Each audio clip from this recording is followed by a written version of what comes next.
BJP JDS ಮೈತ್ರಿಯಲ್ಲಿ ತಂತ್ರಗಾರಿಕೆಯೋ ಬಿರುಕು. ಮೈತ್ರಿಯ ಬಗ್ಗೆ ಮಾಜಿ ಪ್ರಧಾನಿ ಎಚ್.ಡಿ. ದೇವೇಗೌಡರು ಹೀಗೆ ಹೇಳಿದ್ ಯಾಕೆ? ಸ್ಥಳೀಯ ಸಂಸ್ಥೆಗಳ ಚುನಾವಣೆಗೆ ಮೈತ್ರಿ ಮಾಡೋದು ಕಷ್ಟ ಅಂತ ಹೇಳಿ ಮಾಜಿ ಪ್ರಧಾನಿ ಎಚ್.ಡಿ. ದೇವೇಗೌಡರು ಈಗ ಸ್ಟೇಟ್ಮೆಂಟ್ ಅನ್ನ ಕೊಟ್ಟಿದ್ದಾರೆ. ಹಾಗಾದ್ರೆ ಮೈತ್ರಿ ಬಗ್ಗೆ ಮಾಜಿ ಪ್ರಧಾನಿಗಳು ಯಾಕೆ ಹೀಗೆ ಹೇಳಿದ್ರು? ಮೈತ್ರಿಯಲ್ಲಿ ತಂತ್ರಗಾರಿಕೆನಾ ಅಥವಾ ಇದು ಬಿರುಕು ಬಿಟ್ಟಿರೋದು ಅನ್ನುವಂತಹ ಪ್ರಶ್ನೆ. ಬಿಜೆಪಿ ಜೊತೆಗಿನ ಮೈತ್ರಿ ಕೇವಲ ವಿಧಾನಸಭೆ ಮತ್ತು ಲೋಕಸಭಾ ಚುನಾವಣೆಗೆ ಮಾತ್ರ. ಸ್ಥಳೀಯ ಸಂಸ್ಥೆಯ ಚುನಾವಣೆಯಲ್ಲಿ ಹೊಂದಾಣಿಕೆ ಕಷ್ಟ. ವಿಧಾನ ಪರಿಷತ್ ಚುನಾವಣೆಗೆ ಮೊದಲ ಹಂತದಲ್ಲಿ ಚರ್ಚೆಯನ್ನ ಮಾಡ್ತೀವಿ, ಪ್ರಾಥಮಿಕ ಹಂತದ ಚರ್ಚೆ ಆಗಿದೆ ಅಂತ ಹೇಳಿ ಮಾಜಿ ಪ್ರಧಾನಿ ಎಚ್.ಡಿ. ದೇವೇಗೌಡರು ಹೇಳಿಕೆಯನ್ನ ಕೊಟ್ಟಿದ್ದಾರೆ.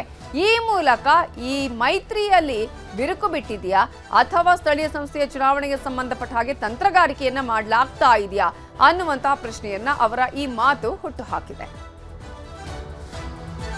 NDA, we are going to election in Lok Sabha, in Legislative Assembly and Council.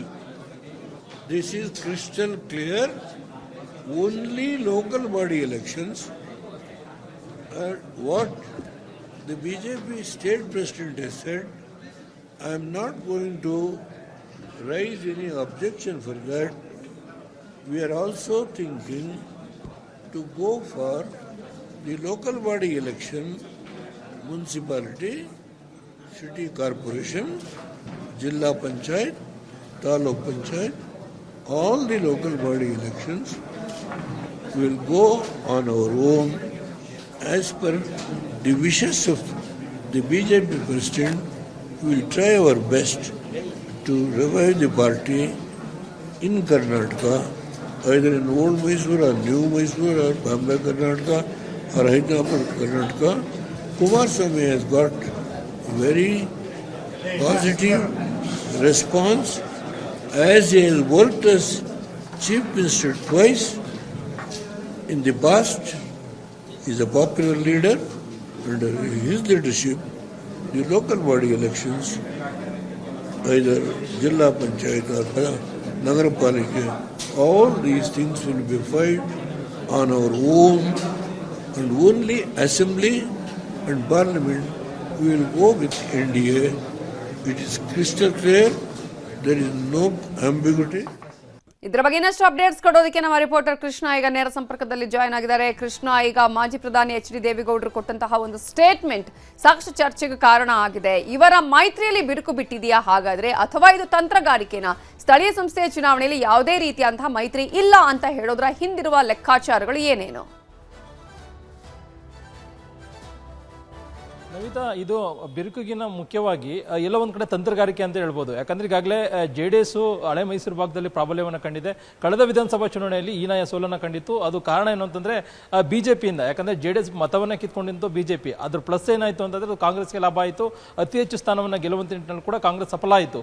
ಈಗ ಸ್ಥಳೀಯ ಸಂಸ್ಥೆಗಳ ಚುನಾವಣೆ ಬರ್ತಾ ಇದೆ. ಜಿಲ್ಲಾ ಪಂಚಾಯತಿ ಆಗಿರ್ಬೋದು ಮತ್ತು ತಾಲೂಕ್ ಪಂಚಾಯತಿ ಚುನಾವಣೆ, ಅದ್ರ ಜೊತೆಗೆ BBMP ಚುನಾವಣೆ ಕೂಡ ಬರ್ತಾ ಇದೆ.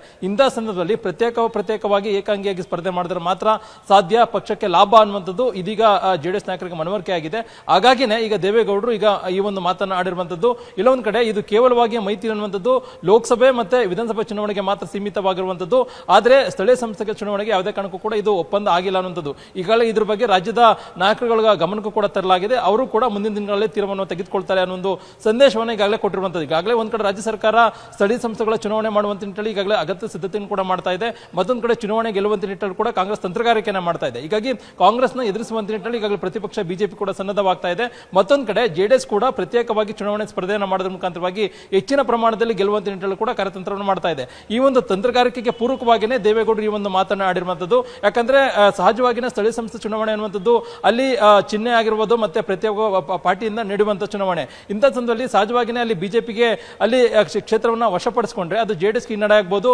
ಮತ್ತೊಂದು ಕಡೆ JDS ಕೊಟ್ಟರು ಕೂಡ ಅದು ಬಿಜೆಪಿಗೆ ಹಿನ್ನಡೆ ಆಗ್ಬೋದು. ಈಗ ಬಿಜೆಪಿ ನಾಯಕರು ಹೇಳುವಂತ ಅನ್ನುವಂಥದ್ದು JDS ನ ಯಾವುದೇ ಕಾರಣಕ್ಕೂ ಕೂಡ ಅನಿವಾರ್ಯ ಅಲ್ಲ ಅನ್ನುವಂಥದ್ದು. ಯಾಕಂದ್ರೆ ಈಗಾಗಲೇ ವಿಧಾನಸಭಾ ಚುನಾವಣೆಯ ಇಲ್ಲೊಂದ್ ಕಡೆ ಕರ್ನಾಟಕ ಕಾಂಗ್ರೆಸ್ ಒಂದ್ ರೀತಿ ಆಡಳಿತ ವಿರೋಧಿ ಅಲೆ ಇದ್ದಂತ ಸಂದರ್ಭದಲ್ಲಿ ನಾವು ಪ್ರತ್ಯೇಕ JDS ಬಿಟ್ಟು ಕೂಡ ನಾವು ಚುನಾವಣೆಗೆ ಹೋದ್ರು ಅತಿ ಹೆಚ್ಚು ಸ್ಥಾನವನ್ನ ಗೆಲ್ಲುವಂತ ನಿಟ್ಟಿನಲ್ಲಿ ನಾವು ಮುಂದಾಗ್ತೇವೆ ಅನ್ನುವಂಥದ್ದು. ಆದ್ರೆ ಸ್ಥಳೀಯ ಮಟ್ಟದಲ್ಲಿ ಹಳೆ ಮೈಸೂರು ಭಾಗದಲ್ಲಿ ಬೇಕು ಅಂತಂದ್ರೆ ಬಹಳ ಪ್ರಮುಖವಾಗಿ JDS ಅತ್ಯಂತ ಪ್ರಮುಖ ಪಾತ್ರವನ್ನು ವಹಿಸುತ್ತೆ. JDS ವಿಶ್ವಾಸವನ್ನ ತೆಗೆದುಕೊಂಡೇ ಬಿಜೆಪಿ ಅವರು ಚುನಾವಣೆಗೆ ಹೋಗಬೇಕಾಗತ್ತೆ. ಈಗಿರ್ತಕ್ಕಂಥ ಪ್ರಕಾರವಾಗಿ ಎಲ್ಲೊಂದ್ ಕಡೆ ಬಿಜೆಪಿಗೆ ಎಲ್ಲೊಂದ್ ಕಡೆ ಚೆನ್ನಾಗಿದೆ ವಾತಾವರಣ ಮಾತನ್ನ ಬಿಜೆಪಿ ರಾಜ್ಯಾಧ್ಯಕ್ಷ BY ವಿಜೇಂದ್ರ ಕೂಡ ಹೇಳ್ತಾ ಇದ್ದಾರೆ. ಅವರು ಕೂಡ ಸ್ವತಂತ್ರವಾಗಿ ಸ್ಪರ್ಧೆ ಮಾಡುವಂತ ನಿಟ್ಟಿನಲ್ಲಿ ಕೂಡ ಈಗಾಗಲೇ ಕಾರ್ಯತಂತ್ರವನ್ನು ಮಾಡ್ತಾ ಇದ್ದಾರೆ. ಹೀಗಾಗಿ ಬರುವಂತ ದಿನಗಳಲ್ಲಿ ಈ ಒಂದು ಗೊಂದಲ ಇನ್ನೂ ಕೂಡ ಮುಂದುವರುವಂತ ಸಾಧ್ಯತೆ ಇದೆ. ಯಾಕಂದ್ರೆ ದೇವೇಗೌಡರು ಕಟ್ಟಾಳು ದೊಡ್ಡ ಮಟ್ಟದ ನಾಯಕರು, ಹಿರಿಯ ರಾಜಕಾರಣಿ ಎಲ್ಲವನ್ನೂ ಕೂಡ ಒಳ್ತಿದೆ ಕರ್ನಾಟಕ ರಾಜಕಾರಣದ ವಿಚಾರವಾಗಿ ತುಂಬಾ ಸರಿ ಅವರು ಎಲ್ಲವನ್ನು ಚುನಾವಣೆ ಕೂಡ ಎದುರಿಸಿದ್ದಾರೆ ಸಮರ್ಥವಾಗಿ. ಆ ಕಾರಣಕ್ಕೋಸ್ಕರವಾಗಿ ದೇವೇಗೌಡರು ಈಗ ಹೇಳಿಕೆಯನ್ನ ಕೊಟ್ಟಿರ್ತಕ್ಕಂಥ ಸಂದರ್ಭದಲ್ಲಿ ಬಿಜೆಪಿ ನಾಯಕರು ಇದನ್ನು ಯಾವ ರೀತಿಯಾಗಿ ಸ್ವೀಕಾರ ಮಾಡ್ತಾರೆ ಅನ್ನೋದು ಕೂಡ ಒಂದಷ್ಟು ಕುತೂಹಲಕ್ಕೆ ಎಡೆ ಮಾಡಿಕೊಟ್ಟಿದ್ದಾರೆ. ಮತ್ತೊಂದು ಕಡೆ JDS ನಾಯಕರು ಮಾತ್ರ ಒಂದು ರೀತಿ ಪ್ರತ್ಯೇಕವಾಗಿನೇ ಅಂದ್ರೆ ಏಕಾಂಗಿಯಾಗಿನೇ ಈ ಒಂದು ಸ್ಥಳೀಯ ಸಂಸ್ಥೆಗಳಲ್ಲಿ ಸ್ಪರ್ಧೆ ಮಾಡೋದ್ರ ಮುಖಾಂತರವಾಗಿ ಇಲ್ಲೊಂದು ಕಡೆ ಚುನಾವಣೆಯನ್ನ ಗೆಲ್ಲುವಂತ ನಿಟ್ಟಿನಲ್ಲಿ ಕೂಡ ಈಗಾಗಲೇ ಮುಂದಾಗಿರುವಂತದ್ದು. ಬರುವಂತಹ ವಿಧಾನಸಭಾ ಚುನಾವಣೆ JDSಗೂ ಕೂಡ ಅತ್ಯಂತ ನಿರ್ಣಾಯಕವಾಗಿದೆ. ಯಾಕಂದ್ರೆ ಒಂದ್ ಕಡೆಗೆ JDS ಮುಗ್ಧವಾಯಿತು ಅನ್ನೋ ಹೇಳಿಕೆಯನ್ನ ಕಾಂಗ್ರೆಸ್ ಮಾಡ್ತಾ ಇದೆ, ಒಂದ್ ಕಡೆ DK ಶಿವಕುಮಾರ್ ಕೂಡ ಕಾರ್ಯತಂತ್ರವನ್ನು ಮಾಡ್ತಾ ಇದೆ JDS ಶಾಸಕರನ್ನ ಸೆಳೆಯುವಂತ ನಿಟ್ಟಿನಲ್ಲಿ. ಇಂತಹ ಸಂದರ್ಭದಲ್ಲಿ ಮಾಡಿ ಇಲ್ಲವೇ ಅನ್ನುವ ಮಡಿ ಎನ್ನುವಂತ ಸಂದರ್ಭದಲ್ಲಿ ಬಿಜೆಪಿ ಜೊತೆ ಹೋಗೋದ್ರ ಮುಖಾಂತರವಾಗಿ ಅತಿ ಹೆಚ್ಚು ಸ್ಥಾನವನ್ನ ಗೆಲ್ಲುವಂತ ನಿಟ್ಟಿನಲ್ಲಿ ಕೂಡ ಈಗಾಗಲೇ ಕುಮಾರಸ್ವಾಮಿ ಕೂಡ ಹೇಳಿದ್ದಾರೆ. ಮತ್ತೊಂದು ಕಡೆ ಸೀಟು ಹಂಚಿಕೆ ವಿಚಾರ ಆಗಿರ್ಬೋದು, ಮತ್ತೆ ಹೈಕಮಾಂಡ್ ಮಟ್ಟದಲ್ಲೂ ಕೂಡ ರಾಷ್ಟ್ರೀಯ ಬಿಜೆಪಿ ನಾಯಕರ ಜೊತೆ ಚರ್ಚೆ ಮಾಡಿ ಅತಿ ಹೆಚ್ಚು ಕ್ಷೇತ್ರಗಳನ್ನ ತೆಗೆದುಕೊಂಡು ಮಾಡ್ತೀನಿ ಅನ್ನೋ ಮಾತನ್ನು ಕೂಡ ಕುಮಾರಸ್ವಾಮಿ ಹೇಳಿದ್ದಾರೆ ತಮ್ಮ ಕಾರ್ಯಕರ್ತರಿಗೆ. ಇದೀಗ ಸ್ಥಳೀಯ ಸಂಸ್ಥೆ ಚುನಾವಣೆ ಬಂದಂತ ಸಂದರ್ಭದಲ್ಲಿ ಇಲ್ಲೊಂದ್ ಕಡೆ ಪ್ರತ್ಯೇಕ ಹೋಗೋದ್ರ ಮುಖಾಂತರವಾಗಿನೇ ನಾವು ಚುನಾವಣೆಗೆ ಹೋಗ್ತೀವಿ ಅನ್ನೋದು ಮಾತನ್ನ ದೇವೇಗೌಡರು ಹೇಳಿಕೆಯನ್ನು ಕೊಟ್ಟಿದ್ದಾರೆ. ನೋಡ್ಬೇಕಾಗಿತ್ತೆ ದೇವೇಗೌಡರ ಈ ಒಂದು ಹೇಳಿಕೆಯನ್ನು ಆಧರಿಸಿ ಮುಂದಿನ ದಿನಗಳಲ್ಲಿ ಮೈತ್ರಿಯ ಬಿಜೆಪಿ ನಾಯಕರು ಯಾವ ರೀತಿಯಿಂದ ನಿಲುವನ್ನು ತೆಗೆದುಕೊಳ್ತಾರೆ. ಒಂದ್ ವೇಳೆ JDS ಮಾತಿನಂತೆ ಪ್ರತ್ಯೇಕ ಹೋಗೋದಕ್ಕೆ ಅನುವನ್ನು ಮಾಡ್ಕೊಡ್ತಾರ, ಅಥವಾ ಎಲ್ಲೋ ಒಂದ್ ಕಡೆ ಇಬ್ರು ಕೂಡ ವಿಶ್ವಾಸಕ್ಕೆ ತೆಗೆದುಕೊಂಡು ಹೋಗೋದ್ರ ಮುಖಾಂತರವಾಗಿ ಜಂಟಿಯಾಗಿ ಅಲ್ಲಿ ಅಭ್ಯರ್ಥಿಗಳನ್ನ ಕಣಕ್ಕಿಳಿಸುವಂತ ಒಂದು ಕೆಲಸವನ್ನ ಮಾಡ್ತಾರ. ಈಗಿರ್ತಕ್ಕಂಥ ಪರಿಸ್ಥಿತಿಯಲ್ಲಿ ಬಿಜೆಪಿ ನಾಯಕರು ಕೂಡ JDS ಜೊತೆ ಹೋಗದೇ ಇರುವಂತ ನಿಟ್ಟಲ್ಲಿ ಕೂಡ ಮನಸ್ಸನ್ನ ಮಾಡಿದ್ದಾರೆ. ಯಾಕಂದ್ರೆ ಈಗಾಗಲೇ ಅತಿ ಹೆಚ್ಚು ಆಡಳಿತ ವಿರೋಧಿ ಇರತಕ್ಕಂಥ ಅಲೆ ಇರತಕ್ಕಂಥ ಸಂದರ್ಭದಲ್ಲಿ ಮೊನ್ನೆ ತಾನೇ ದೊಡ್ಡಬಳ್ಳಾಪುರ ಆಗಿರ್ಬೋದು ಮತ್ತೆ ಉತ್ತರ ಕನ್ನಡ ಕ್ಷೇತ್ರಗಳಲ್ಲೂ ಕೂಡ ಸ್ಥಳೀಯ ಸಂಸ್ಥೆಗಳ ಚುನಾವಣೆಗಳಲ್ಲಿ ಅತಿ ಹೆಚ್ಚು ಸ್ಥಾನವನ್ನ ಬಿಜೆಪಿ ಹೆಚ್ಚು ಸ್ಥಾನವನ್ನ ಗೆದ್ದಿದೆ. ಅದರ ಒಂದು ರೀತಿ ಉತ್ಸಾಹದೊಂದಿಗೆ ಬಿಜೆಪಿ ಇದೀಗ ಸ್ಥಳೀಯ ಸಂಸ್ಥೆಗಳು ಕೂಡ ಇಲ್ಲೊಂದ್ ಕಡೆ ಪ್ರತ್ಯೇಕವಾಗಿ ಸ್ಪರ್ಧೆ ಮಾಡುವಂತ ನಿಟ್ಟಿನಲ್ಲಿ ಕೂಡ ಇಂಗಿತವನ್ನು ವ್ಯಕ್ತಪಡಿಸಿದೆ. ನೋಡ್ಬೇಕಾಗುತ್ತೆ ದೇವೇಗೌಡರ ಮಾತಿನ ಬಳಿಕವಾಗಿ ರಾಜ್ಯದ ಬಿಜೆಪಿ ನಾಯಕರು ಯಾವ ರೀತಿಯ ನಿಲುವನ್ನು ತೆಗೆದುಕೊಳ್ತಾರೆ ಅನ್ನುವಂಥದ್ದು. ನವಿತಾ ಹಾಗೆ ಸಂಪರ್ಕದಲ್ಲಿ ಕೃಷ್ಣ, ಇನ್ನಷ್ಟು ಮಾಹಿತಿಯನ್ನು ಪಡ್ಕೊಳ್ತೀನಿ. ಕಾಂಗ್ರೆಸ್ ಒಳಜಗಳದಿಂದ ಚುನಾವಣೆ ಎದುರಾಗಬಹುದು, ಸ್ವಂತ ಶ್ರಮದ ಮೇಲೆ ಬಿಜೆಪಿ ಅಧಿಕಾರಕ್ಕೆ ಬರಬೇಕು, ಅಷ್ಟರ ಮಟ್ಟಿಗೆ ಕಾರ್ಯಕರ್ತರು ಈಗ ಕೆಲಸ ಮಾಡಬೇಕಾಗಿದೆ. ಈಗಾಗಲೇ ಈ ಹಿಂದಿನ ವಿಧಾನಸಭಾ ಚುನಾವಣೆಯಲ್ಲಿ ಮಖಾಡೆ ಮಲಗಿಸಿತ್ತು ಬಿಜೆಪಿಯನ್ನ. ಇಂತಹ ಸಂದರ್ಭದಲ್ಲಿ ಕಾಂಗ್ರೆಸ್ ಅದರ ಒಂದು ಲಾಭವನ್ನ ಪಡ್ಕೊಂಡಿತ್ತು, ಅಧಿಕಾರವನ್ನ ಹಿಡಿದಿದೆ. ಸೊ ಇದೀಗ ಕಾಂಗ್ರೆಸ್ ನಲ್ಲಿ ಅಂತಹ ಒಂದು ಒಳಜಗಳ ಇದೆ, ಚುನಾವಣೆ ಎದುರಾಗುವಂತಹ ಚಾನ್ಸಸ್ ಕೂಡ ಇದೆ. ಹಾಗೆ ಸ್ವಂತ ಶ್ರಮದ ಮೇಲೆ ಬಿಜೆಪಿ ಅಧಿಕಾರಕ್ಕೆ ಬರಬೇಕು, ಅಷ್ಟರ ಮಟ್ಟಿಗೆ ಕಾರ್ಯಕರ್ತರು ಕೆಲಸ ಮಾಡಬೇಕಾಗಿದೆ. ಬಿಜೆಪಿ ಪಕ್ಷ 140 ಸೀಟ್ ಪಡೆದು ಅಧಿಕಾರಕ್ಕೆ ಬರಲಿದೆ. ಮುಂದಿನ ವಿಧಾನಸಭಾ ಚುನಾವಣೆಯಲ್ಲಿ ಸ್ಪಷ್ಟ ಬಹುಮತ ಬಿಜೆಪಿಗೆ ಸಿಗತ್ತೆ. ಏಕಾಂಗಿ ಹೋರಾಟಕ್ಕೆ ಬಿಜೆಪಿ ರಾಜ್ಯಾಧ್ಯಕ್ಷ ವಿಜೇಂದ್ರ ಈಗ ಕರೆಯನ್ನ ಕೊಟ್ಟಿದ್ದಾರೆ. ಕರ್ನಾಟಕದಲ್ಲಿ ರೈತರು ಬೆಳೆದಂತ ಬೆಳೆ ಕೈಗೆ ಬಂದಂತ ತುತ್ತು ಬಾಯಿಗೆ ಬಂದಿಲ್ಲ ಅಂತ ಒಂದು ಸಂದಿಗ್ಧ ಪರಿಸ್ಥಿತಿಯಲ್ಲಿ ಈ ಲಜ್ಜೆಗೆಟ್ಟ ಕಾಂಗ್ರೆಸ್ ಸರ್ಕಾರ ರೈತರಿಗೆ ಪರಿಹಾರ ಕೊಡೋದು, ಬೆಳೆ ಪರಿಹಾರ ಕೊಡುವಂತ ದೂರದ ಮಾತು. ಕನಿಷ್ಠ ಸೌಜನ್ಯಕ್ಕಾದ್ರೂ ಕೂಡ ಸ್ವಚ್ಛವಾಗಿ ರೈತರ ಸಂಕಷ್ಟವನ್ನ ಅರ್ಥ ಮಾಡ್ಕೊಳ್ತಕ್ಕಂಥ ಪ್ರಯತ್ನವೂ ಕೂಡ ಮಾಡಲಿಲ್ಲ. ಮತ್ತೆ ಇಷ್ಟು ಉದಾಸೀನ ಯಾಕೆ? 140 ಶಾಸಕರು ನಾವು ಗೆದ್ದು ಬಿಟ್ಟಿದ್ದೇವೆ. 137 ಗೆದ್ದರು, 3 ಬೈ ಎಲೆಕ್ಷನ್ ಗೆದ್ದು ಬಿಟ್ರು. 140 ಶಾಸಕರಿದ್ದಾಗ ಸಂಪೂರ್ಣ ಬಹುಮತ, ಅಬ್ಸಲ್ಯೂಟ್ ಮೆಜಾರಿಟಿ ಇದ್ದಾಗ ನಮ್ನ ಯಾರು ಕೇಳ್ತಾರೆ? ಹಾಗಾದ್ರೆ ಈ ಅಧಿಕಾರದ ಮದ, ಅಧಿಕಾರದ ದರ್ಪ ಇವತ್ತು ಸರ್ಕಾರ, ಮುಖ್ಯಮಂತ್ರಿ ಕಾಂಗ್ರೆಸ್ ಸರ್ಕಾರಕ್ಕೆ ರೀತಿ ಮಾಡಿಸ್ತಾ ಇರುವಂತದ್ದು ನೋಡಿ. ಮೊನ್ನೆ ಇದರ ಬಗ್ಗೆ ಅಪ್ಡೇಟ್ಸ್ ಕೊಡೋದಕ್ಕೆ ಕೃಷ್ಣ ಮತ್ತೆ ನೇರ ಸಂಪರ್ಕದಲ್ಲಿ ಜಾಯ್ನ್ ಆಗಿದ್ದಾರೆ. ಕೃಷ್ಣ, ಒಂದು ಕಡೆ ಸ್ಥಳೀಯ ಸಂಸ್ಥೆ ಚುನಾವಣೆ ಹೊಂದಾಣಿಕೆ ಕಷ್ಟ ಅಂತ ದೇವೇಗೌಡರು ಹೇಳಿದರೆ, ಮತ್ತೊಂದು ಕಡೆ ವಿಜೇಂದ್ರ ಅವರು ಏಕಾಂಗಿ ಹೋರಾಟ ಮಾಡಿ ನಾವು ಅಧಿಕಾರಕ್ಕೆ ಬರಬೇಕು ಅಂತ ಹೇಳಿ ಕಾರ್ಯಕರ್ತರಿಗೆ ಕರೆಯನ್ನ ಕೂಡ ಕೊಡ್ತಾರೆ. ಇದು ಕಾರ್ಯಕರ್ತರಿಗೆ ಹುರಿದುಂಬಿಸುವ ಸಲುವಾಗಿ, ಸಂಘಟನೆ ಮಾಡುವ ಸಲುವಾಗಿ ಕೊಟ್ಟಂತಹ ಹೇಳಿಕೆನಾ ಅಥವಾ ಮುಂದಿನ ಎಲೆಕ್ಷನ್ನ ಮಾರ್ಗಸೂಚಿನಾ? ಇದು ಹೇಗೆ? ನವಿತಾ, ಯಾವುದೇ ಪ್ರತಿಪಕ್ಷದಲ್ಲಿರ್ತಕ್ಕಂಥ ಅಧ್ಯಕ್ಷರು ಆಡಳಿತ ವಿರೋಧಿ ಅಲೆ ಇದ್ದಂಥ ಸಂದರ್ಭದಲ್ಲಿ ಕಚ್ಚಾಟ ಆದಂಥ ಸಂದರ್ಭದಲ್ಲಿ ಈ ರೀತಿ ಅಂತ ಹೇಳಿಕೆ ಕೊಡುವಂಥದ್ದು ಸಹಜ.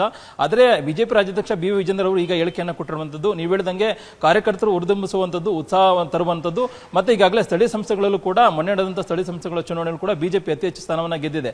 ಆ ಮುಖಾಂತರವಾಗಿ ಇಲ್ಲ ಒಂದ್ ಕಡೆ ಬರುವಂತ ದಿನಗಳಲ್ಲಿ ಪಕ್ಷವನ್ನ ಸನ್ನದ್ಧ ಮಾಡೋದ್ರ ಮುಖಾಂತರವಾಗಿ ಬರ್ತಕ್ಕಂಥ ವಿಧಾನಸಭಾ ಚುನಾವಣೆಯಲ್ಲಿ ಅತಿ ಹೆಚ್ಚು ಸ್ಥಾನವನ್ನು ಗೆಲ್ಲುವಂತ ನಿಟ್ಟಿನಲ್ಲಿ ಕೂಡ ಕೆಲಸವನ್ನ ಮಾಡಬೇಕು ಅನ್ನೋ ಒಂದು ಕರೆಯನ್ನು ವಿಜೇಂದ್ರ ಅವರು ಕೊಟ್ಟಿದ್ದಾರೆ. ಆದರೆ ಈಗಿರ್ತಕ್ಕಂಥ ಪ್ರಶ್ನೆ ರಾಜ್ಯ ಬಿಜೆಪಿಯಲ್ಲಿ ನಿಜಕ್ಕೂ ಕೂಡ ವಿಜೇಂದ್ರ ಅವರು ರಾಜ್ಯಾಧ್ಯಕ್ಷ ಆಗಿ ಮುಂದುವರಿತಾರ ಅನ್ನುವಂಥ ಪ್ರಶ್ನೆ ಈಗ ಉದ್ಭವ ಆಗಿರುವಂತದ್ದು. ಯಾಕಂದ್ರೆ ಒಂದ್ ಕಡೆ ಇನ್ನೂ ರಾಷ್ಟ್ರೀಯ ನಾಯಕರು ರಾಜ್ಯಾಧ್ಯಕ್ಷ ಗೊಂದಲ ವಿಚಾರವಾಗಿ ಇನ್ನೂ ಕೂಡ ತೀರ್ಮಾನವನ್ನು ತೆಗೆದುಕೊಂಡಿಲ್ಲ. ಇಲ್ಲ ಒಂದ್ ಕಡೆ ವಿಜೇಂದ್ರ ಅವರು ಬದಲಾವಣೆ ಆಗಿ ವಿ ಸೋಮಣ್ಣ ಅವರು ರಾಜ್ಯಾಧ್ಯಕ್ಷ ಆದ್ರೂ ಕೂಡ ಆಶ್ಚರ್ಯ ಇಲ್ಲ ಅನ್ನೋ ಮಾತುಗಳು ಕೂಡ ಕೇಳಿ ಬರ್ತಾ ಇದಾವೆ ರಾಜ್ಯ ಬಿಜೆಪಿಯಲ್ಲಿ. ಮತ್ತೊಂದ್ ಕಡೆ ವಿಜೇಂದ್ರ ಅವರೇ ಬಹುತೇಕವಾಗಿ ಮುಂದುವರಿತಾರೆ ಅನ್ನೋ ಮಾತುಗಳು ಕೂಡ ಕೇಳಿ ಬರ್ತಾ ಇದಾವೆ. ಇಂತಹ ಸಂದರ್ಭದಲ್ಲಿ ಒಂದ್ ಕಡೆ ಆಡಳಿತ ಪಕ್ಷದಿಂದ ದೊಡ್ಡ ಮಟ್ಟದ ನಾಯಕತ್ವದ ವಿಚಾರವಾಗಿ ಕಚ್ಚಡ ಕೂಡ ನಡೀತಾ ಇದೆ. ಮತ್ತೊಂದ್ ಕಡೆ ಅಲ್ಲಿ ಅಭಿವೃದ್ಧಿ ಕಾರ್ಯಗಳು ಕೂಡ ಆಗ್ತಾ ಇಲ್ಲ ಅನ್ನೋದು, ಸಿಎಂ ಡಿಸಿಎಂ ನಡುವೆ ಕೂಡ ದೊಡ್ಡ ಮಟ್ಟದಲ್ಲಿ ಗೊಂದಲ ಕೂಡ ಆಗ್ತಾ ಇರುವಂತದ್ದು. ಇದೆಲ್ಲವನ್ನು ಕೂಡ ಇಟ್ಕೊಳ್ಳೋದ್ರ ಮುಖಾಂತರವಾಗಿ ಆಡಳಿತ ವಿರೋಧಿ ಇದ್ದಂತ ಸಂದರ್ಭದಲ್ಲಿ ಎಲ್ಲೊಂದ್ ಕಡೆ ಪಕ್ಷಕ್ಕೆ ಲಾಭ ಇರುವಂತಹ ವಾತಾವರಣ ಇರತಕ್ಕಂಥ ಸಂದರ್ಭದಲ್ಲಿ ಎಲ್ಲರೂ ಕೂಡ ಕೆಲಸವನ್ನ ಮಾಡಬೇಕು ಅನ್ನೋ ನಿಟ್ಟಿನಲ್ಲಿ ಕೂಡ ಕಾರ್ಯಕರ್ತರಿಗೆ ವಿಜೇಂದ್ರ ಅವರು ಇವತ್ತು ಕರೆಯನ್ನು ಕೊಟ್ಟಿರುವಂತದ್ದು. ಅವರು ಕೂಡ ಎಲ್ಲೊಂದ್ ಕಡೆ ರಾಜ್ಯದ ಬಿಜೆಪಿ ನಾಯಕರು ಕೂಡ ಈಗ ಈ ಒಂದು ವಿಧಾನಸಭಾ ಚುನಾವಣೆ ಆಲೋಚನೆಯನ್ನು ಮಾಡಿದರೆ ಸ್ವಂತ ಬಲದಂದಗೆ ಅಧಿಕಾರವನ್ನ ಹಿಡಿಯುವಂತ ನಿಟ್ಟಿನಲ್ಲಿ ಈಗಾಗಲೇ ಕಾರ್ಯತಂತ್ರವನ್ನ ಮಾಡಬೇಕು ಅನ್ನೋ ನಿಟ್ಟಿನಲ್ಲಿ. ಯಾಕಂದ್ರೆ ಕಳೆದ ವಿಧಾನಸಭಾ ಚುನಾವಣೆಯಲ್ಲಿ ಬೇರೆ ಬೇರೆ ಕಾರಣಗಳಿಂದಾಗಿ ಅವರು ಸೋಲನ್ನ ಕಂಡಿದ್ದಾರೆ.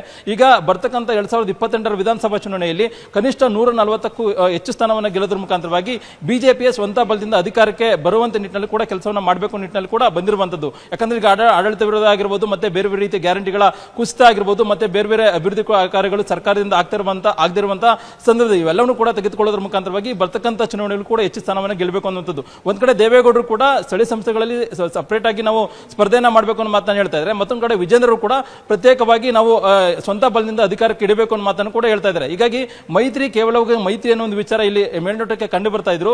ಇದು ಗೊಂದಲ ಮುಂದೆ ಬರುವಂತ ದಿನಗಳಲ್ಲಿ ಮತ್ತಷ್ಟು ಮುಂದಿರುವಂತಹ ಸಾಧ್ಯತೆ ಇದೆ. ಯಾಕಂದ್ರೆ ಸ್ಥಳೀಯ ಸಂಸ್ಥೆಗಳ ಚುನಾವಣೆ ಸಂದರ್ಭದಲ್ಲೇ ಮೈತ್ರಿ ವಿಚಾರವಾಗಿ ಬಿರುಕು ಮಾತುಗಳು ಕೇಳಿ ಬರ್ತಾ ಇರತಕ್ಕಂಥ ಸಂದರ್ಭದಲ್ಲಿ ವಿಧಾನಸಭೆ ಆಗಿರಬಹುದು ಮತ್ತೆ ಲೋಕಸಭಾ ಚುನಾವಣೆ ಕೂಡ ಇಲ್ಲೊಂದ್ ಕಡೆ ದೊಡ್ಡ ಮಟ್ಟದಲ್ಲಿ ಗೊಂದಲ ನಿರ್ಮಾಣ ಆಗುವಂತ ಸಾಧ್ಯತೆ ಇದೆ.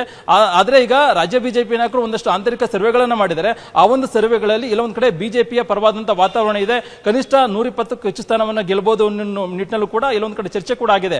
ಆ ಒಂದು ಅಭಿಪ್ರಾಯದ ಆಧಾರದ ಮೇಲೆ ಇವತ್ತು ವಿಜೇಂದ್ರ ಅವರು ಎಲ್ಲ ಒಂದ್ ಕಡೆ ತಮ್ಮ ಕಾರ್ಯಕರ್ತರನ್ನ ಒಂದ್ ರೀತಿ ಎಚ್ಚರಿಸುವಂತ ನಿಟ್ಟಿನಲ್ಲಿ ಈ ಒಂದು ಸಂದೇಶವನ್ನು ಕೊಟ್ಟಿದ್ದಾರೆ. ಈ ಒಂದು ಸಂದೇಶದ ಆಧಾರದ ಮೇಲೆ ಬರುವಂತ ದಿನಗಳಲ್ಲಿ ಕಾರ್ಯಕರ್ತರು ಯಾವ ರೀತಿಯಾಗಿ ಕೆಲಸವನ್ನ ಮಾಡ್ತಾರೆ ಅನ್ನೋದು ಕೂಡ ಈಗಾಗಲೇ ಸಾಕಷ್ಟು ಕುತೂಹಲಕ್ಕೆ ಎಡೆ ಮಾಡಿಕೊಟ್ಟಿದ್ದಾರೆ. ಮತ್ತೊಂದ್ ಕಡೆ ಈ ಒಂದು ಬಿಜೆಪಿ ಮತ್ತೆ ಜೆಡಿಎಸ್ ಮೈತ್ರಿ ಬರ್ತಕ್ಕಂಥ ಸ್ಥಳೀಯ ಸಂಸ್ಥೆಗಳ ಚುನಾವಣೆ ನಂತರವಾಗಿ ಮತ್ತೆ ವಿಧಾನಸಭಾ ಮತ್ತೆ ಲೋಕಸಭಾ ಚುನಾವಣೆ ಕೂಡ ಒಂದ್ ರೀತಿ ಗಟ್ಟಿಯಾಗಿ ನಿಲ್ಲುತ್ತಾ ಅಥವಾ ಆಡಳಿತ ಪಕ್ಷಕ್ಕೆ ಒಂದ್ ರೀತಿ ಅಸ್ತ್ರವಾಗಿ ಪರಿಣಮಿಸುತ್ತಾ ಅಥವಾ ಟೀಕೆಗೆ ಗುರಿಯಾಗುತ್ತಾ, ಇಲ್ಲೊಂದ್ ಕಡೆ ಇವರ ಗೊಂದಲದಿಂದಾಗಿ ಮತ್ತಷ್ಟು ಆಡಳಿತ ಪಕ್ಷಕ್ಕೆ ಲಾಭ ಆಗುತ್ತಾ ಅನ್ನೋ ಒಂದು ಚರ್ಚೆಗಳು ಇದೀಗ ಮುಂದುವರೆದಿರುವಂತದ್ದು. Navita, thank you Krishna ಡೀಟೇಲ್ಸ್ಗೆ.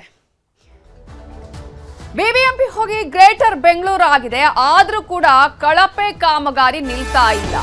GBA ಆದ್ಮೇಲೆ ನೋಡಿ ಬೆಂಗಳೂರು ಯಾವ ರೀತಿಯಾಗಿ ಗುಂಡಿ ಮುಕ್ತ ಆಗುತ್ತೆ ಅಂತ ಹೇಳ್ತಾ ಇದ್ರು ನಮ್ಮ ಸಚಿವರು. ಆದ್ರೆ ಇಲ್ಲಿ ಕಳಪೆ ಕಾಮಗಾರಿ ಮುಗಿಯುವ ಲಕ್ಷಣನೇ ಕಾಣಿಸ್ತಾ ಇಲ್ಲ.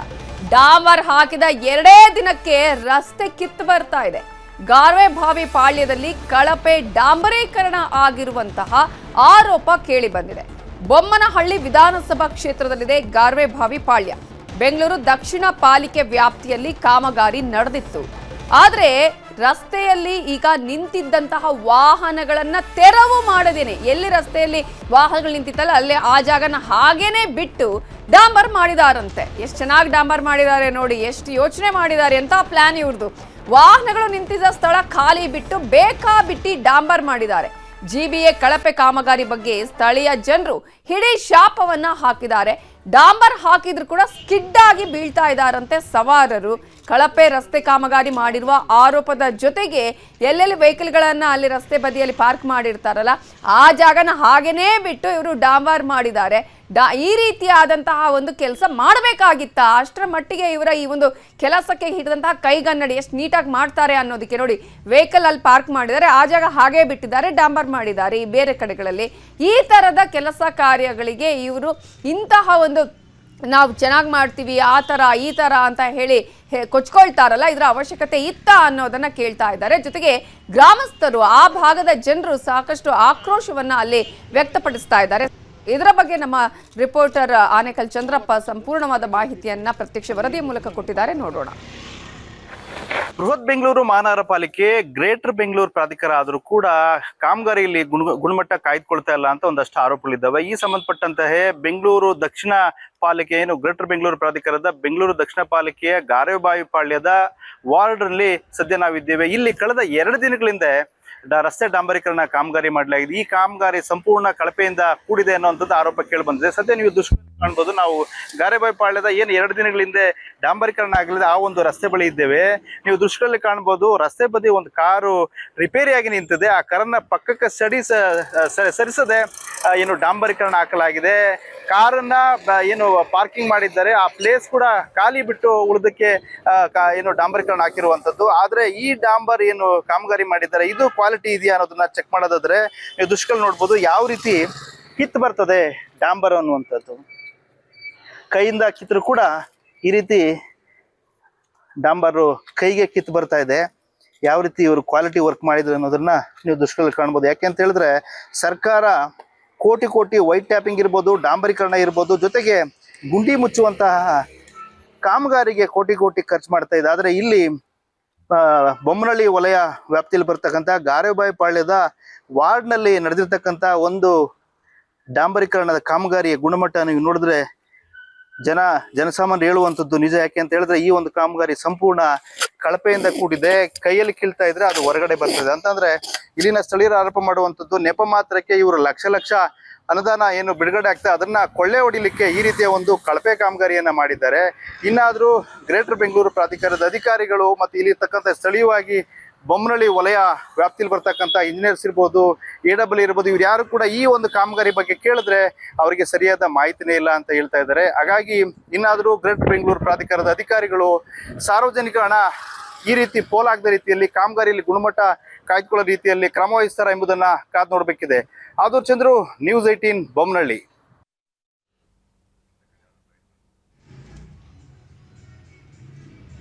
ರಾತ್ರಿ 2 ಗಂಟೆ ರಾತ್ರಿದಲ್ಲಿ ಬಂದು ಎಲ್ಲ ಮಲಗಿರ್ತೀವಿ ಸರ್. ನಾವು ಟಯರ್ಡ್ ಆಗಿರ್ತೀವಿ, ಮಲಗಿರ್ತೀವಿ.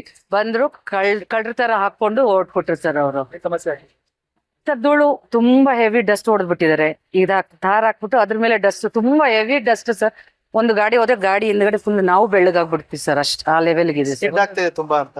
ತುಂಬಾ ಸ್ಕಿಡ್ ಆಗಿ 4-5 ಜನ ನಿನ್ನೆಯಿಂದ 4-5 ಗಾಡಿಗಳು ಸ್ಕಿಡ್ ಆಗಿ ಕೈ ಎಲ್ಲ ತರ್ಚ್ಕೊಂಡು ಹೋಗಿದೆ, ರಕ್ತ ಬರೋಂಗಾಗಿದೆ ಸರ್. ಡಾಂಬರ್ ಆದ್ರೂ ಕ್ವಾಲಿಟಿ ಇದೆಯಾ? ಇಲ್ಲ ಸರ್, ಕ್ವಾಲಿಟಿ ಇಲ್ಲ. ಮತ್ತೆ ಈ ಸೈಡ್ ಅಲ್ಲಿ ಹಾಕಿದಾರಲ್ವಾ ಸರ್, ಈ ರೋಡ್ ಸೈಡ್ ಅಲ್ಲಿ ಹಾಕಿದಾರಲ್ಲ, ಅಲ್ಲೆಲ್ಲ ಫುಲ್ ಎದ್ದೇಳ್ತಿದೆ ಸರ್. ಏನಾದ್ರು ರೋಲರ್ ಹಾಕಿಲ್ಲ, ಏನಿಲ್ಲ. ಪೂರ್ತಿ ನೀವು ನೋಡ್ಬೋದು ಸರ್ ಹೆಂಗೆ ಎದ್ದೇಳ್ತಾ ಇದೆ ಅಂದ್ರೆ, ಡಸ್ಟ್ ಹೊಡೆದ್ ಬಿಟ್ಟಿದ್ದಾರೆ. ಸೈಡಲ್ಲೆಲ್ಲ ಎತ್ತು ಹಾಕ್ಬಿಟ್ಟಿದ್ದಾರೆ ಸರ್ ಎಲ್ಲಾನು. ಅದೇ ಸರಿಯಾಗಿ ಹಾಕಿಲ್ವೇನೋ, ಅದಕ್ಕೆ ಡಸ್ಟ್ ಹೊಡೆದ್ ಬಿಟ್ಟಿದ್ದಾರೆ, ಪೂರ್ತಿ ಬೆಳ್ಳಕ್ ಕಾಣ್ಲಿ ಅಂತಿದೆ ಸರ್. ಕಾಮಗಾರಿ ಇವಾಗ ಏನ್ ನಡೆದಿದೆ ಅಂತ ನೀವೇ ನೋಡ್ತಿದ್ದೀರಾ. ಇಲ್ಲಿ ಯಾವ ತರ ನಡೆದಿದೆ, ಗುಣಮಟ್ಟ ಇಲ್ಲ, ಏನೋ ಕಾಟಾಚಾರಕ್ಕೆ ಹಾಕೋಗಿದ್ದಾರೆ. ಇವಾಗ ಒಂದು ನೈಟಲ್ಲಿ ಹಾಕೋಗಿದ್ದಾರೆ. ಯಾವ ತರ ಏನು ಅಂತ ಗೊತ್ತಿಲ್ಲ. ಇದು ವೆಹಿಕಲ್ ನಿಲ್ಸಿದ್ದಾರೆ, ವೆಹಿಕಲ್ ನಿಲ್ಸಿರೋ ಜಾಗ ಬಿಟ್ಬಿಟ್ಟು ಪಕ್ಕದಲ್ಲಿ ಹಾಕೋಗಿದ್ದಾರೆ. ಎಲ್ಲನೂ ಏನೂ ಇಲ್ಲ, ಕಿತ್ತು ಬರ್ತಾ ಇದೆ, ಎಲ್ಲ ಧೂಳಾಗಿದೆ. ಮುಂಚೆನಾರು ಚೆನ್ನಾಗಿತ್ತು, ಇವಾಗ ಪೂರ್ತಿ ಧೂಳಾಗಿದೆ ಎಲ್ಲ. ಸರ್ ಕಾಂಟ್ರಾಕ್ಟ್ ಅವ್ರು ಹೊಟ್ಟೆ ಅನ್ನ ತಿಂತಾರೋ ಏನ್ ತಿಂತಾರೋ ಗೊತ್ತಿಲ್ಲ. ಕಾಂಟ್ರಾಕ್ಟ್ ಯಾರು ಅಂತಾನೂ ನಮಗೆ ಗೊತ್ತಿರಲ್ಲ. ಇಲ್ಲಿ ಬಂದು ಏನೋ ಹಾಕೋಗಿದ್ದಾರೆ ಇಲ್ಲಿ ಹೊರಪಾಡಿಗೆ ಅವರು. ರಾತ್ರಿ ಹಾಕಿದ್ದಾರೆ. ಇದು ಫಸ್ಟ್ ಸ್ವಲ್ಪ ಗುಂಡಿ ಮುಚ್ಚೋಗಿದ್ರು, ಅದರಿಂದ ಮುಂದಿನ ದಿನ ಬಂದ್ಬಿಟ್ಟು ಅದ್ರ ನೆಕ್ಸ್ಟ್ ದಿನ ಬಂದ್ಬಿಟ್ಟು ನೈಟಲ್ಲಿ ಹಾಕೋಗಿದ್ದಾರೆ. ಜಲ್ಲಿ ಹಾಕ್ಬೇಕು, ಟಾರ್ಪ್ ಸ್ಪ್ರೇ ಮಾಡ್ಬೇಕು, ಇದೆಲ್ಲ ಇದೆ. ಇದು ಯಾವ್ದು ಮಾಡಿಲ್ಲ, ಇರೋದ್ರ ಮೇಲೆ ಹಾಕೋಗಿದ್ದಾರೆ ಎಲ್ಲ ಬಂದ್ಬಿಟ್ಟು. ಅದು ಏನೋ ಅದು ಒಂದು ಕ್ವಾಲಿಟಿಯಾಗೂ ಹಾಕಿಲ್ಲ, ಏನೋ ಮೇಲೆ ಒಂದು ಫ್ಲಾಶ್ ಮಾಡ್ದಂಗೆ ಹಾಕೋಗಿದ್ದಾರೆ. ನಮ್ಮ ಮೆಟ್ರೋದಲ್ಲಿ ಪ್ರತಿನಿತ್ಯ ಲಕ್ಷಾಂತರ ಜನ ಪ್ರಯಾಣವನ್ನ ಮಾಡ್ತಾ ಇರ್ತಾರೆ. ಆದರೆ ಈ ಸಂದರ್ಭದಲ್ಲಿ ಕೆಲವರು ಅಸಭ್ಯವಾಗಿ ವರ್ತನೆಯನ್ನ ಮಾಡುವವರು ಇದ್ದಾರೆ. ಇದೀಗ ಅಂಥದ್ದೇ ಘಟನೆ ನಡುವೆ ನಮ್ಮ ಮೆಟ್ರೋದಲ್ಲಿ ಕಾಮುಕ ಅಂಕಲ್ ಕಾಟವನ್ನ ಕೊಟ್ಟಿದ್ದಾರೆ. ಯುವತಿಯ ಅಂಗಾಂಗವನ್ನ ಸ್ಪರ್ಶಿಸಿ ಅಸಭ್ಯವಾಗಿ ವರ್ತನೆಯನ್ನ ಮಾಡಿದ್ದಾನೆ. ಮೆಜೆಸ್ಟಿಕ್ ಮೆಟ್ರೋ ನಿಲ್ದಾಣದಲ್ಲಿ ಆ ಅಂಕಲ್ ಅನುಚಿತವಾಗಿ ವರ್ತನೆಯನ್ನ ಮಾಡಿರುವಂಥದ್ದು. ಮೆಜೆಸ್ಟಿಕ್ ಮೆಟ್ರೋ ನಿಲ್ದಾಣದಲ್ಲಿ ಈತ ಯುವತಿಯ ಅಂಗಾಂಗ ಸ್ಪರ್ಶಿಸಿ ಅಸಭ್ಯವಾಗಿ ವರ್ತನೆ ಮಾಡಿದ್ದಾನೆ. ಅಂಕಲ್ ಕೆನ್ನೆಗೆ ಬಾರಿಸಿ ಯುವತಿ ಅಲ್ಲೇ ತೀವ್ರ ಆಕ್ರೋಶವನ್ನ ವ್ಯಕ್ತಪಡಿಸಿದ್ದಾಳೆ. ಮೆಟ್ರೋ ಸಿಬ್ಬಂದಿಗೂ ಕೂಡ ಯುವತಿ ದೂರನ್ನ ಸಲ್ಲಿಸಿದ್ದಾಳೆ.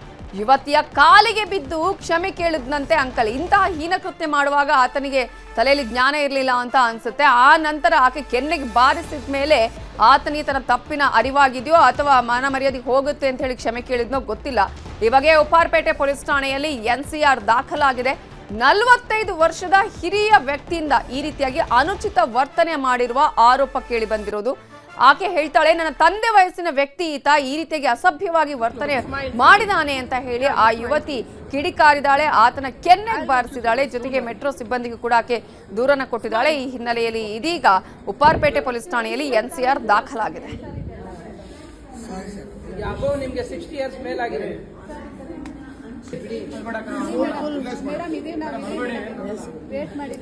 So I got up and I slapped him. I gave a one tight slap and asked him to get up.